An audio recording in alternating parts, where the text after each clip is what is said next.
The stage is all set for the second phase of polling for Lok Sabha elections. All preparations are in place to conduct polling for 95 Lok Sabha seats across 11 states and 1 union territory in the second phase on Thursday. 38 seats in Tamil Nadu, 14 seats in Karnataka, 10 seats in Maharashtra, 8 in Uttar Pradesh, 5 seats each in Bihar, Assam and Odisha, 3 seats each in West Bengal and Chhattisgarh, 2 seats in Jammu and Kashmir, 1 seat each in Manipur and Puducherry will vote in the second phase. Also, voting for 35 assembly seats in Odisha will take place in the second phase tomorrow.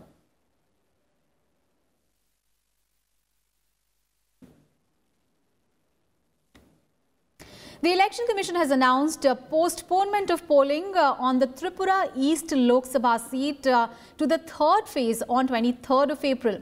The constituency was supposed to go to polls in the second phase on 18th of April, but the Election Commission said that the prevailing law and order situation there is not conducive for holding free and fair polls, citing reports of a state chief electoral officer and the special police observer.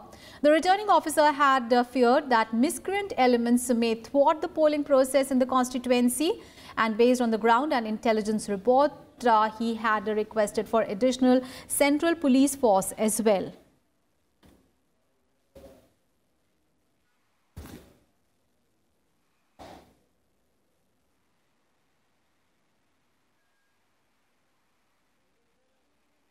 And Lok Sabha election to the Vellore constituency was cancelled on Tuesday following the recovery of huge amount of cash allegedly from a DMK candidate's office a few days ago. President Ram Nath Kovind rescinded the notification to hold the election to the seat based on the recommendations made by the poll panel on Monday.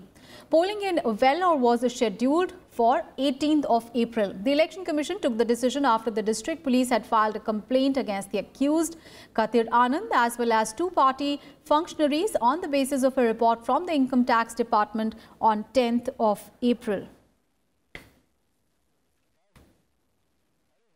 Our colleague Rajat Ken is now joining us live from Puducherry, where election to the lone seat takes place tomorrow. Rajat, Congress has mostly been in government as far as the Puducherry is concerned, unlike Tamil Nadu, where regional parties basically hold sway. But, this seat is currently held by a member of the AINRC, which is a regional party. How does the fight look like this time? Well, Ashwarya, you're right. It has for long been a Congress bastion, and only in 2014 we saw that the series of Congress victory was spanned by a splinter group of Congress party only, led by N. Rangaswamy. He's a former chief minister, and he formed his own unit, All India NR Congress. And last time round, it was All India NR Congress candidate who had won the elections from Puducherry Lok Sabha seat. Now, this time around as well, although there are 18 candidates in fray, but the main contest happens to be between the Congress candidate and who is the Speaker of the current Assembly, although he resigned as a Speaker and now is contesting as Lok Sabha candidate V. Vethlingam. And then we have from All India NR Congress, Dr. Keswan Ramaswamy. So these two are among the strongest of the candidates here, and also it's not just the Congress and All India NR Congress, it's the larger alliance. Now, Congress, given the topography of this area, Puducherry is nestled on the coastline of Tamil Nadu, so it is also impacted by the politics of Tamil Nadu, not the administrative politics of Tamil Nadu, but the perceptive politics of Tamil Nadu. So Congress DMK alliance is pretty much there in Tamil Nadu, and we see the same thing here in Puducherry. On the other hand, the Congress opponent, NR Congress, he's in alliance with the ADMK and the BJP. So largely it's a reflection of what is happening in Tamil Nadu in terms of electoral politics, alliances, what we see in Puducherry. And also similar things in terms of campaigning as well. The campaigning here, which ended yesterday, Tuesday at 5 p.m., it was largely on the local issue, the municipal issue, the state government and the local trade issues rather than the national picture. And same thing we saw in Tamil Nadu as well. So tomorrow, when Puducherry votes, which is known for a peaceful and brisk voting, we'll see whether it will be the local issues that that would take precedence in mind of voters, or it will be the national picture. Aishwarya. Right. Thank you so much, Rajya, for all those updates there from Puducherry. Prime Minister Narendra Modi addressed a public rally in Madha in Maharashtra today, targeting NCP's Sharad Pawar. Prime Minister Modi said that he had fled the poll arena, seeing the huge support for the BJP. He also took a dig at Pawar over dynastic politics, saying that his model was like a special Gandhi family in Delhi. Now, hitting out at the Congress, PM Modi said that those sitting in air-conditioned rooms of Delhi do not know the ground reality. He said that to run a big country, a strong leader is needed. PM Modi said that his government cracked down on corruption and black money. He also said that the government is connecting farmers to e-NAM platforms so as to get them competitive prices in nearby markets. Madha constituency will go to polls on 23rd of April in the third phase. देश भी चलाना है तो मजबूत देश भी चाहिए, मजबूत नेता भी चाहिए। आपने 2014 में मुझे जो पूर्ण बहुमत दिया, उसने मुझे ऐसी ताकत दी, ऐसा ताकत दी कि एक तरफ जहां देश के लिए बड़े बड़े फैसले ले पाया, वहीं गरीब से गरीब के कल्याण के लिए भी पूरी शक्ति लगाकर काम कर पाया। 5 साल मैंने किस तरह सरकार चलाई, ये आपने देखा है। अब आपको फिर से ये तय करना है कि देश को मजबूत सरकार देंगे या कमजोर सरकार हम सह लेंगे। आप मुझे बताइए,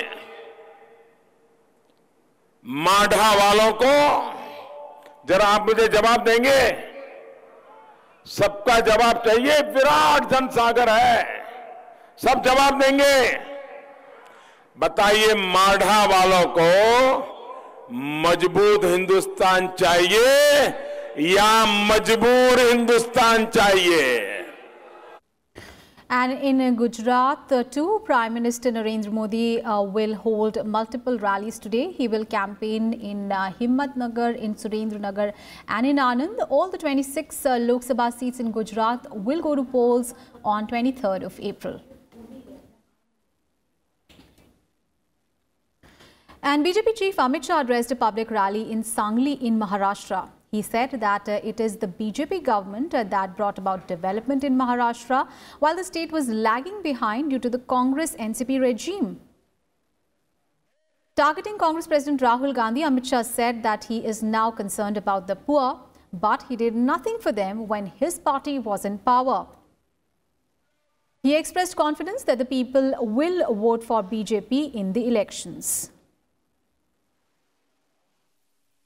ये जो मोदी सरकार के नारे लगते हैं ना, वो ऐसे ही नहीं लगते हैं, ऐसे ही नहीं लगते हैं। ये कोई नेता के प्रति मोह नहीं है, मोदी जी की लोकप्रियता का कारण है 5 साल तक नरेंद्र भाई ने जिस तरह से सरकार चलाई है। देश की जनता आज फिर से एक लंबे समय तक नरेंद्र मोदी जी को पंतप्रधान देखना चाहती है, इसलिए मोदी के नारे।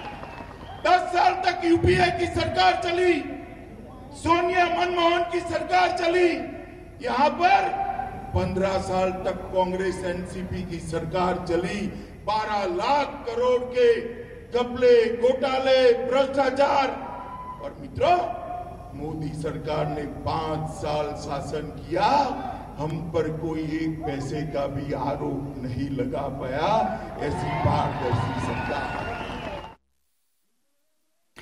And later in the day, Amit Shah will campaign in Odisha. He will address a public gathering in Dhenkanal district. He will also take part in another public gathering in Narsinghpur, and he will also hold a roadshow in Cuttack in the evening today.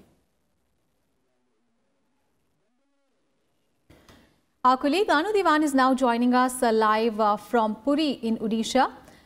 where, of course, election in the second phase is going to happen tomorrow. Anu, of course, as far as Puri is concerned, it is the famous Jagannath, it is the place of the famous Jagannath temple. And, you know, it is the BJD which has been in power in this state for very long. But, of course, huge challenge from BJP as well this time.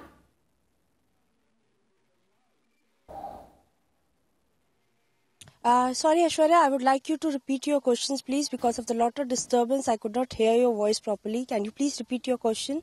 Anu, I was asking you about the contest in Puri this time because, of course, Sambit Patra is fighting the election from here, but he is going to get a good challenge from the BJD here.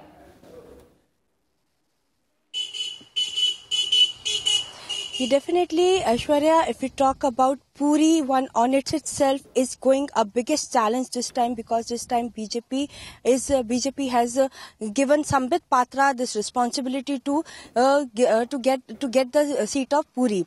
In front of Sambit Patra, today morning only we spoke to him. He said that it's not an easy seat for him, because it's a biggest challenge to beat Pinaki Mishra, who is also a BJD candidate from the Puri seat. He is also an MP from the last 3 times and is a mere challenge for him. He said, but the Puri's politics is entirely different, as here he saw the state issues as well as the district issues also. So he is campaigning around for BJP to not only win Puri but also other seats also. But he said that it's not an easy seat, because in front of Pinaki Mishra he also has Satya Nayak, who is from Congress. So for BJP, this Puri seat is as important as whole of Orissa, as Sambit Patra has been bought from Delhi to win the seat, and they have also played a strategy so that they can show a national leader being projected here in Orissa. Right, Anu, thank you so much for all those details there from Puri in Odisha. And talking about another southern state, Congress President Rahul Gandhi is in his second Lok Sabha seat of Wayanad today. He offered prayers and performed rituals at the Thirunelli temple in Wayanad. He also attended the coordination meeting of the 3 parliamentary constituencies of Kannur, Kasargod and in Vadakara. And the Congress president also addressed a public rally in Kannur. He is also scheduled to address more public meetings in Kozhikode, in Vandur and Palakkad districts.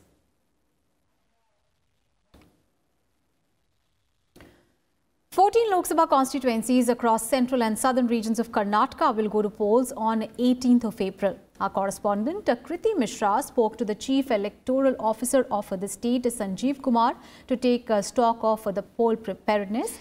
Let's take a look. Joining me is the Chief Electoral Officer of Karnataka, Mr. Sanjeev Kumar. Welcome to Rajya TV, sir. Stages all set for the first phase of pollings on 14 Lok Sabha constituencies in Karnataka. Tell me about the preparations to ensure that fair and free elections take place. Good morning. Tomorrow on 18th, we are going to poll for the southern Karnataka 14 constituencies. All arrangements have been made. In these 14 constituencies, more than 2 crore 67 lakh voters are there, and some 10,432 service voters are there. For all the service voters, the postal ballot have been sent. Many of them have even come back to us. There are 241 candidates who are now standing in the fray, and out of which 17 are women candidates. And there are 30,164 polling stations. All polling stations have been with all the assured minimum facilities. There are ramps, there are water, electricity, and they all are on the ground floor, so that it is friendly to the people with disabilities. And everyone have been given their epic card as well as voter slip, and also a voter guide have been provided to every family. We are using EVMs and VVPAT in all the polling stations, and all necessary preparations have been made for EVM, VVPAT. Even we have given demonstration and training. Almost 2 crore 67 lakhs, whatever electorate is there, everyone has been shown how EVM VVPAT functions. They have also tried their hand on mock poll. Similarly, there are more than 2,000 micro observers deployed. There are general observers, expenditure observers, police observers, as well as various types of enforcement activities have been taken up. And there are 211,405 polling personnel deployed. They all have been trained and they are in place. Now mustering is happening today. And 55 companies of central forces are there. Enough number of other forces are ready, and they are in place. And our colleague Kriti Mishra is now joining us live from Bengaluru. Kriti, so Karnataka has 28 Lok Sabha seats. 14 of them are going to vote tomorrow in the second phase of elections. Tell us about the preparations and how there is a huge challenge the BJP is opposing to the Congress-JDS combine.